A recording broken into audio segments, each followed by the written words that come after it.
Hey folks, Dr. Lava here. Well, month of Metroid continues. Last week we did 25 times Metroid games copied the Alien movies. Today we have 7 meaty chunks of game content that were hacked from the final release of Metroid Prime, mostly due to time constraints.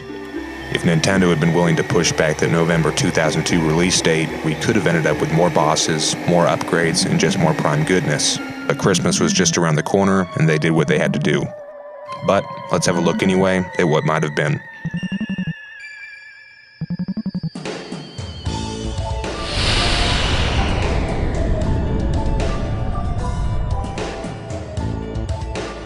Classic Metroid boss Kraid was originally slated to be in the final build of Metroid Prime, according to former Retro Studios artist Gene Kohler. The level that he was to be included in was well underway to being designed. There just wasn't enough development time remaining to fully implement all aspects of the scenario that were needed to pull off a highly polished and fun gaming experience.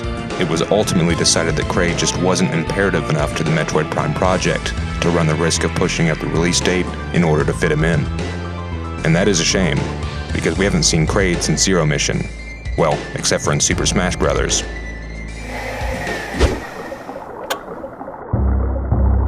In the release version of Metroid Prime, the Impact Crater was the final area of the game leading up to the final boss. But it was only a few rooms containing floating platforms to jump to and some self-replicating fission Metroids.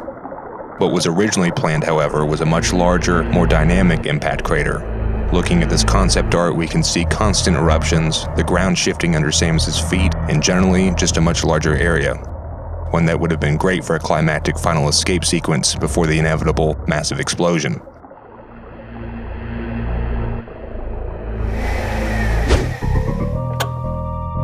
Next up, we have Mother Brain herself, the final boss from the original NES Metroid, Zero Mission, and Super Metroid. As we can see from this concept art, Mother Brain has grown exponentially in size since we last saw her at the end of Super Metroid. This might suggest that Phazon has caused her to grow larger and more powerful than ever before, and certainly could have made for an epic final boss. Another missed opportunity. To this day, we still haven't had a 3D battle with Mother Brain. The closest we got was a flashback in Metroid Other M.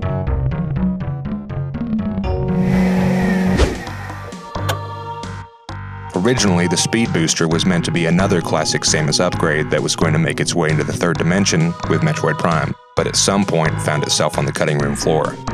Talon 4 doesn't really have any long corridors that Samus could have sprinted through, so it must have been cut early in the development process, rather than abandoned in a later stage in order to meet the release date deadline.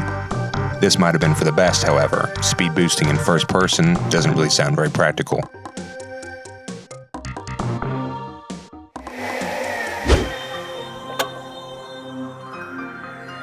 Another boss that was cut from the final product, seemingly at the 11th hour because Retro got as far as animating 3D models, was a Goth Queen, or whatever you like to call her. There's no record of a name for this boss, but it was clearly meant to be the largest form of the Goth family, following the baby and adult Goths found in Phendrana Drifts. The Goth Queen could have been the big boss of Phendrana Drifts, but alas, it wasn't meant to be if Nintendo was going to release Metroid Prime in time for the holiday season.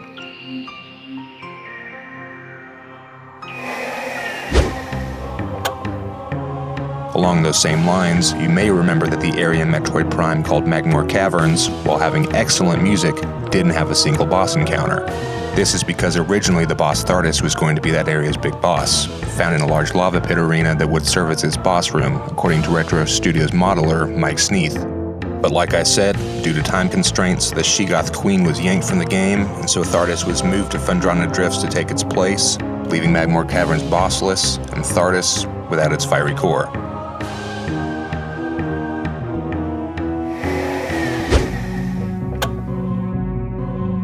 Metroid Prime and Fusion were released simultaneously in November 2002, and there was some connectivity programmed in if you connected your Game Boy Advance to your GameCube via the link cable.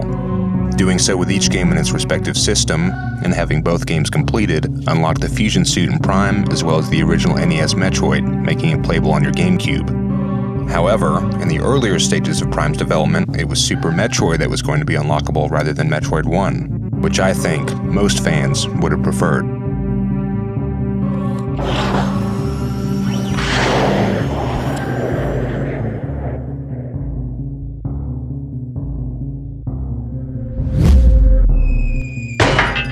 Well, I hope y'all enjoyed this video. If you did, subscribe, and tune back in later this month for more Metroid videos, including some more collections of cut content. See you next time.